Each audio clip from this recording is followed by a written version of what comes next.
Hey guys, welcome back to the show. Today is July 20th, 2021, and the news are brought to you by or sponsored by Analogue Spotlight, a group of photographic retailers and manufacturers who have joined together to support analog photographic media and help keep analog photography thriving worldwide. The brands are Cameradactyl, Kosmo, Foto, Chroma cameras, Reveni Labs, RealitySoSubtle, Intrepid cameras, Pixl-ltr, Brooklyn film camera, ONDU cameras, standard cameras, 20th century cameras, Pictoriographica, Analogue, Wonderland, Cinestill, and large format camera store. I think by the end of the year of sponsorship, I'll know this by heart. First of all, yes, I'm laying down. I'm running out of corners in this sort of setup studio I have.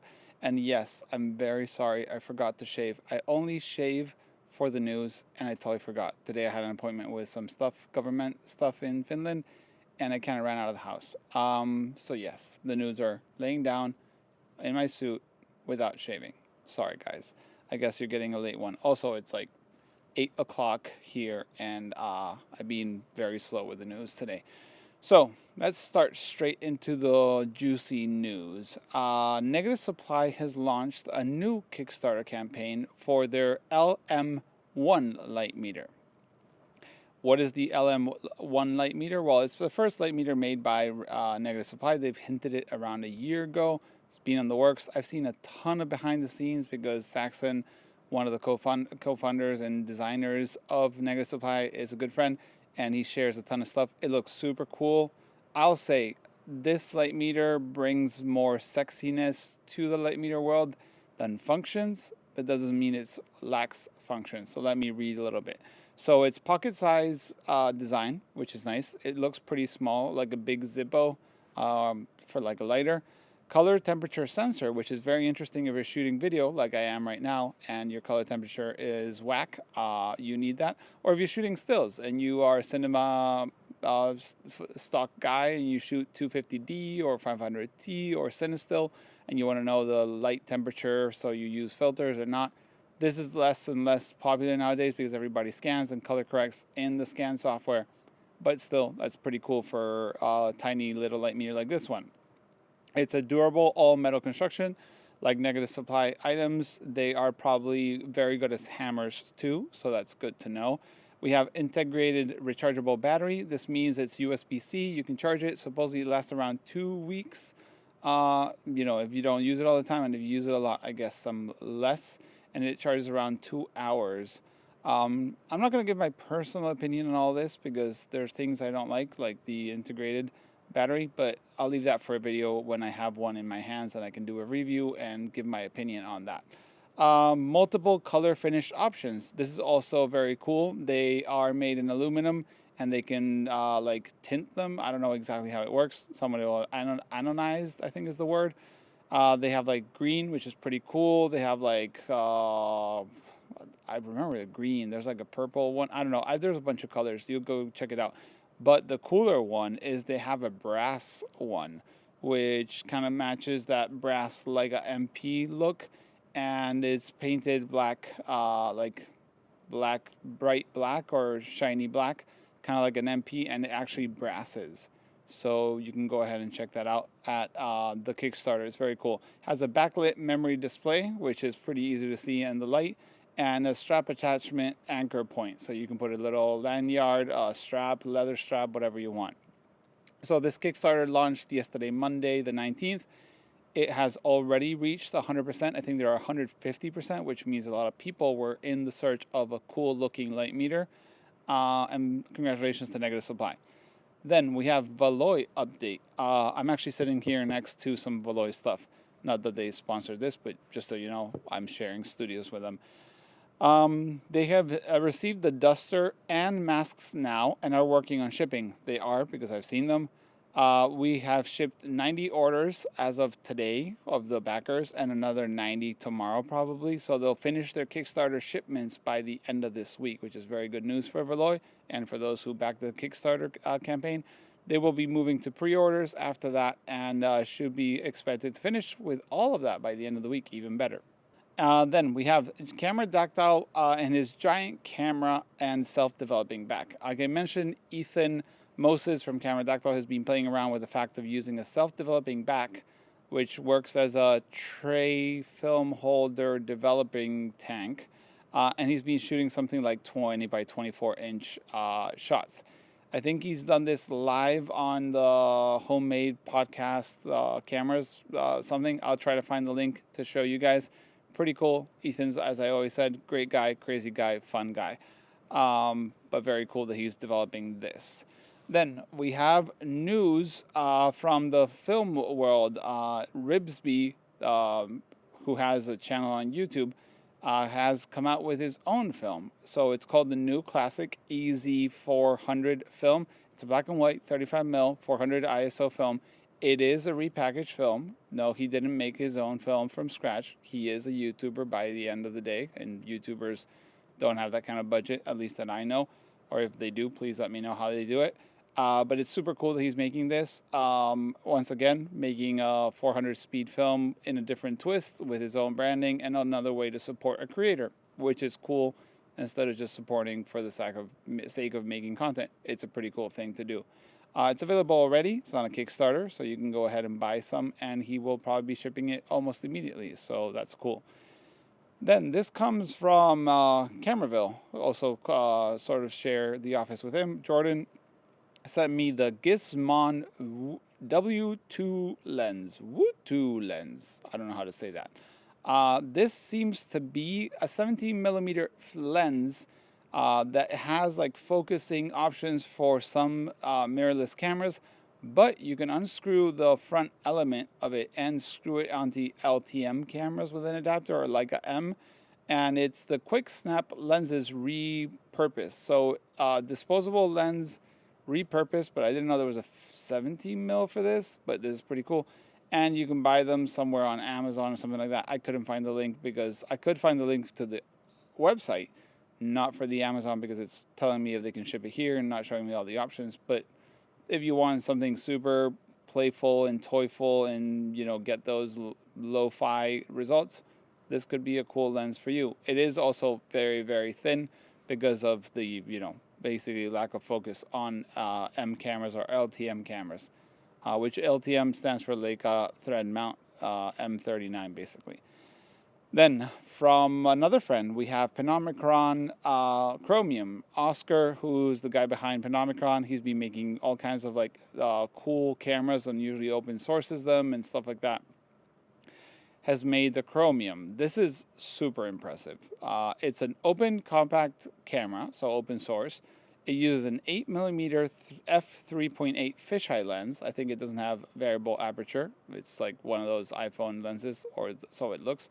But it does cover the frame, and it covers a frame of 20 by 24 by 24 millimeters, so square frames, kind of like the robot cameras, and has auto, advance, and count. So it's a point and shoot, basically, with a fisheye.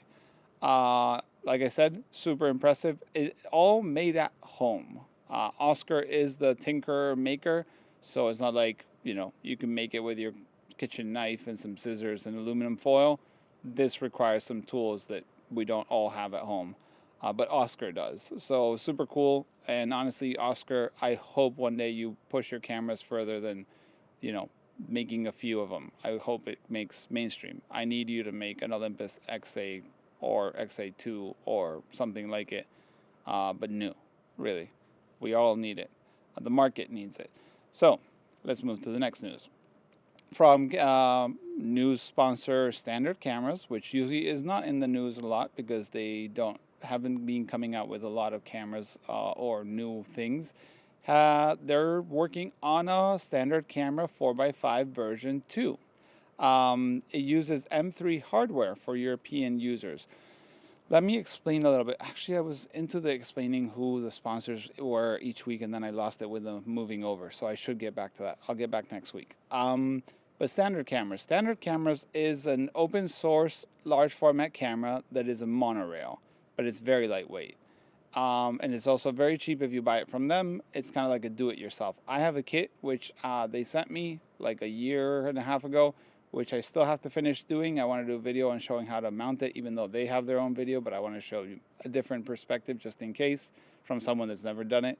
And basically it's a 4x5 monorail, pretty entry-level price-wise, and the quality is not, you know, a CNR. Obviously, CNRs were like a car back in the day, but it's cool, and it was used with US hardware, which we all know is the wrong hardware.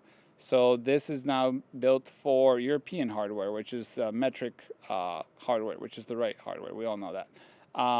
But yeah, basically that's super cool that he's developing this. It's still not available, but it will be soon. So I'll leave the link once that's soon. I hope Standard Cameras keep me updated just in case I miss that window of that being available. Then we have CatLabs X Film, the 80 ISO in 120 is coming to an end. CatLabs has said that they still have stock in certain stores and retailers, so you can get some still if you want to, and it was one of your favorite films. But due to supply chain issues and so on, it's going to cancel. But good news here is 4x5 and 8x10 are still going to be available because he ensured to have a ton of stock of that and also keep the stock coming in.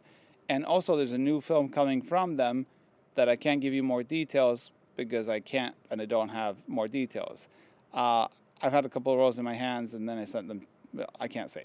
But yeah, that will be ready soon, and there'll be more film from CatLabs coming soon. And it is a new emulsion. It's not some repurposed emulsion as far as I know.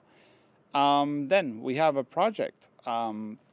This is the Printalyzer, and this has been on the news already. Derek, one of my Patreons, who's an amazing tinkerer and I would say obsessively perfectionist of projects to a fault of being good. I wish I was that, thorough. Has made a densitometer project. He's a Printalyzer densitometer project. I'm leaving the link below. There's a ton of information about this that he goes way deep, further than I will ever understand, even if I tried. If you're into making your own analyzer for the darkroom, and this is like the RH Design f-stop clock or analyzer, it's in that realm, but the densitometer part would work in the fact that it can read light reflectiveness or through like a substance, like a transparency sort of thing or a negative, and give you values and help you with the analyzing part and help you expose your images better and not have to do a ton of work in the darkroom and test prints and test strips and so on. So this is in Derek's website. I'm leaving it there. He's a cool guy. You can ask him anything. Honestly, this should be a product available to everybody because I think he's surpassed many of the current options in the market in his investigations and work. Amateur Photographer has come out with an issue all about film. This is a UK magazine for film photography, not film photography, made a whole issue about film photography, which is super cool. I forgot to mention that. Someone sent me an email with that, and I had it here, but had forgotten. And also, I don't know why I had forgotten too, there's the Light Lens Lab Hologon lens. They seem to be working on a copy of the Zeiss Hologon lens 50mm f8, which is pretty cool. And this will be available, I guess, soon. As you know, the Hologon 50mm f8 is a Leica M mount lens. Well, actually, it was a Contax, I think, G lens, and then people adapted to M. I'm not exactly % sure about how it works. But yeah, they're working on this, and that's pretty good news. And also, another thing someone sent me, I'm terrible at the news this week. Fomapan has increased production of their film. Black and white film, this is what Fomapan does. They say in this article, which is in, it's in Czech, is that the language? Czech Republic language, I'm sorry for not knowing. Czech? Yeah, I guess it's Czech. They basically rose sales by 45% this last year and 36% the year before. And they are now one of the major black and white producers, with the second biggest that they say, with Ilford being in front. So that's super cool. And honestly, Fomapan has been that kind of like underdog of black and white film. The 100 speed in 4x5 is amazing if you don't have any quality issues. Super cheap here in Europe.